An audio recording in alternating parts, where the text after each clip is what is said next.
YCP అధినేత మాజీ ముఖ్యమంత్రి వైఎస్ జగన్మోహన్ రెడ్డి నేడు బెంగళూరు నుంచి తాడేపల్లికి రానున్నారు. ఉదయం బెంగళూరులోని తన నివాసం యలహంక నుంచి బయలుదేరి 9:30 కెంపెగౌడ అంతర్జాతీయ విమానాశ్రయానికి రోడ్డు మార్గం ద్వారా చేరుకుంటారు. ఇక అక్కడి నుంచి 10:15 విమానంలో బయలుదేరి 11:15 గన్నవరం చేరుకుంటారు. ఇక మధ్యాహ్నం 12 గంటలకు అక్కడి నుంచి రోడ్డు మార్గం ద్వారా తాడేపల్లి నివాసానికి 12:40 చేరుకుంటారు.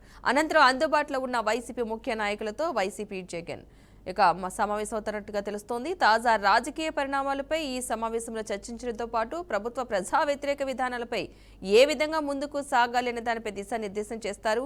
ఇక ఈ నెల 18వ తేదీ నుంచి అసెంబ్లీ సమావేశాలు జరగనున్న నేపథ్యంలో శాసన మండలిలో సభ్యులు వ్యవహరించాల్సిన తీరుపైన పార్టీ నేతలకు జగన్ సూచనలు సలహాలు ఇవ్వనున్నట్లుగా తెలుస్తోంది.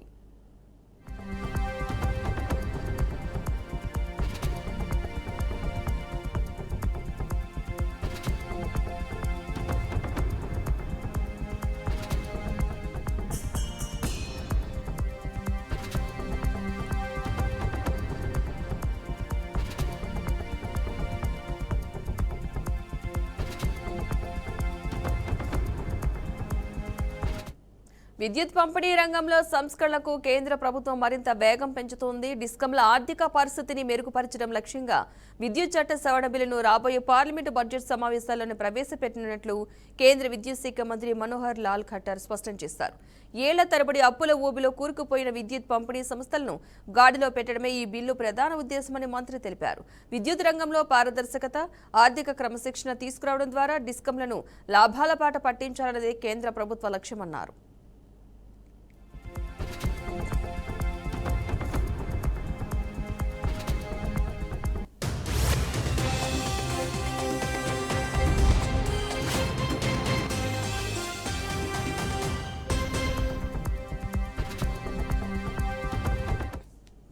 గత కొన్ని సంవత్సరాలుగా తీవ్ర నష్టాల్లో కొనసాగిన డిస్కంలు 2024-25 ఆర్థిక సంవత్సరం నాటికి 2,701 కోట్ల లాభాలు నమోదు చేశాయని మంత్రి అన్నారు. అయితే దేశవ్యాప్తంగా ఇంకా సుమారు 50 విద్యుత్ పంపిణీ సంస్థలు నష్టాల్లోనే కొనసాగుతున్నాయని అన్నారు. ఈ నేపథ్యంలో అన్ని డిస్కంలు లాభాల్లోకి రావాలనే లక్ష్యంతో ఈ చట్ట సవరణ బిల్లును తీసుకొస్తున్నట్లు ఖట్టర్ వివరించారు. కొత్త బిల్లుతో డిస్కంలకు ఎప్పటికప్పుడు చెల్లింపులు అందే విధంగా వ్యవస్థను పటిష్టం చేయాలని, అలాగే విద్యుత్ సరఫరాలో అంతరాయాలు తగ్గించాలన్నదే ముఖ్య ఉద్దేశమన్నారు.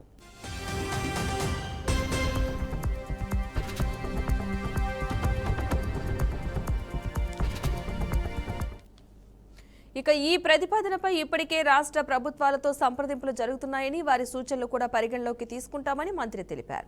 రాబోయే బడ్జెట్ సమావేశాల్లోనే బిల్లును పార్లమెంట్లో ప్రవేశపెట్టేందుకు కేంద్రం సిద్ధంగా ఉందని ఆయన స్పష్టం చేశారు.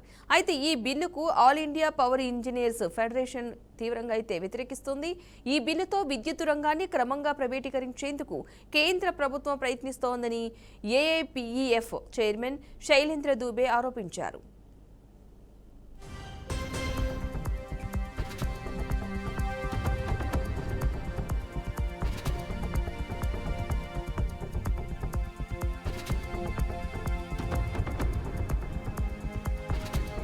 డిస్కంలను లాభాల బాట పట్టించాలనే పేరుతో ఉద్యోగ భద్రతకు ముప్పు కలుగుతుందని, ప్రజలకు విద్యుత్ ధరలు పెరిగే ప్రమాదం ఉందని హెచ్చరించారు.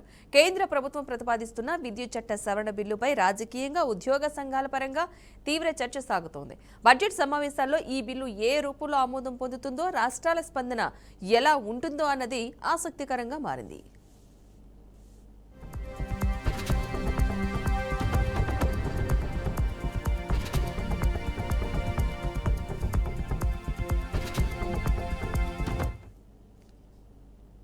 తెలంగాణ ప్రభుత్వంపై తీవ్ర స్థాయిలో మండిపడ్డారు మాజీ ఉప ముఖ్యమంత్రి తాటికొండ రాజయ్య. రాష్ట్రంలో అరాచక పాలన కొనసాగుతుందన్నారు. బీఆర్ఎస్ గద్దెలను కూల్చాలని రేవంత్ తనను దాడుమన్నారు. పార్టీ జోలికి వస్తే తగ్గేదే లేదన్నారు. తెలంగాణలో రేవంత్ ను గద్దె దింపే పని మంత్రులే చేస్తారన్నారు.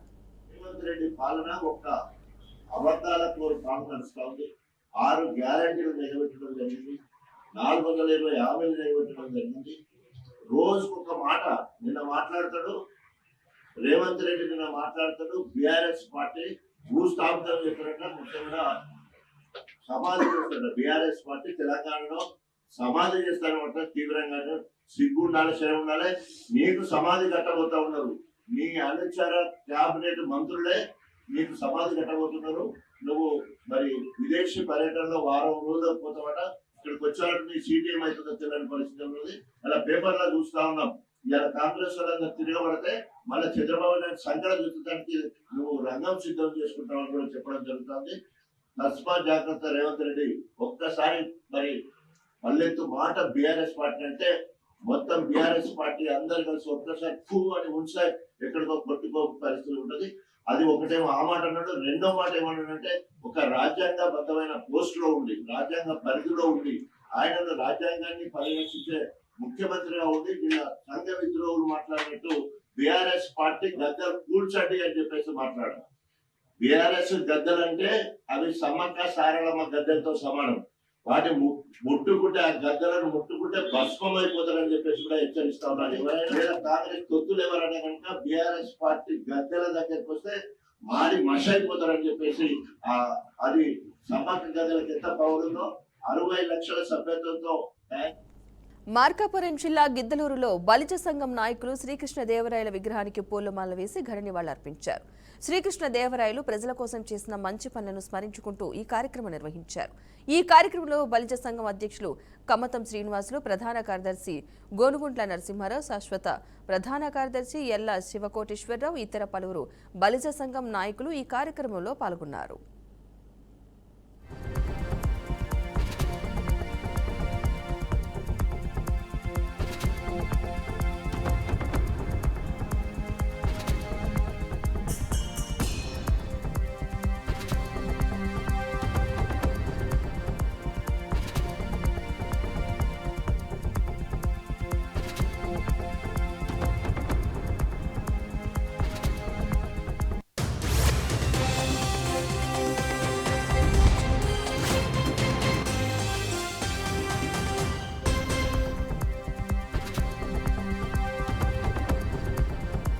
ఫోన్ ట్యాపింగ్ కేసులో కీలక పరిణామం చోటు చేసుకుంది. మాజీ మంత్రి బీఆర్ఎస్ సీనియర్ ఎమ్మెల్యే హరీష్ రావుకు ప్రత్యేక దర్యాప్తు బృందం నోటీసులు జారీ చేసింది. తెలంగాణలో ఫోన్ ట్యాపింగ్ వ్యవహారం సంచలనం సృష్టించిన ఫోన్ ట్యాపింగ్ కేసు దర్యాప్తుకు ప్రభుత్వం సిట్ను ఏర్పాటు చేసింది.